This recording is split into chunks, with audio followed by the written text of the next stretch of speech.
শুধু মাধবীর জন্য এটি আইনমন্ত্রী মোহাম্মদ আসাদুজ্জামানের প্রথম গ্রন্থ, যেখানে ব্যক্তিগত অনুভূতি, সমাজ বাস্তবতা আর মানবিক সম্পর্কের নানা দিক তুলে ধরা হয়েছে। শুক্রবার বিকেলে বইটির মোড়ক উন্মোচন করতে নিজেই হাজির হন অমর একুশে বইমেলায়। এ সময় আইনমন্ত্রী বলেন, এ বই মানুষকে তার দৈনন্দিন জীবন নিয়ে নতুন করে ভাবতে শেখাবে। এই লেখাটা সম্পূর্ণ রকম মনের থেকে, হৃদয় থেকে আসা লেখা।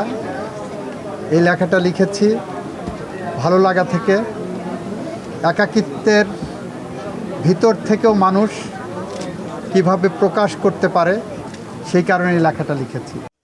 ভিগো ওয়্যার গার্ড প্রয়োজন মতো বাঁকানো যায়, অধিক চাপেও ভাঙে না। ভিগো। বইটি নিয়ে ইতিমধ্যে বইমেলায় পাঠকদের আগ্রহ সৃষ্টি হয়েছে। মোড়ক উন্মোচন অনুষ্ঠানে উপস্থিত হয়ে নিজেদের অনুভূতি জানান সাহিত্য ও বইপ্রেমীরা। যখন মাধবীর কথা বলেন তখন একটা কাল্পনিক চরিত্র, যেটা মানে এত সুন্দর ওয়ার্ডসের মধ্যে লেখা যে ওই গল্পগুলো, ওই কবিতাটা পড়লে মনে হয় আমি বোধহয় মাধবী।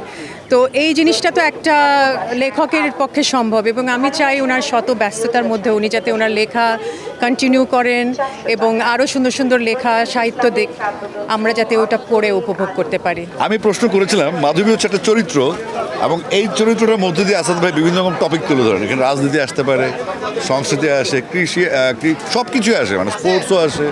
মুগ্ধতার কথা জানিয়ে ভবিষ্যতেও আইনমন্ত্রীকে এ ধরনের আরও বই লেখার আহ্বান জানান মেলায় আগত লেখকরা।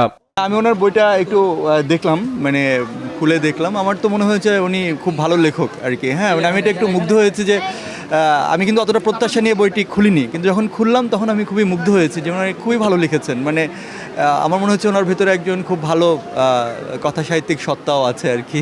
সে সঙ্গে সবাইকে বই পড়ার অভ্যাস গড়ে তোলার আহ্বানও জানান তারা। ইউসুফ ভুঁইয়া, দেশ টিভি, ঢাকা।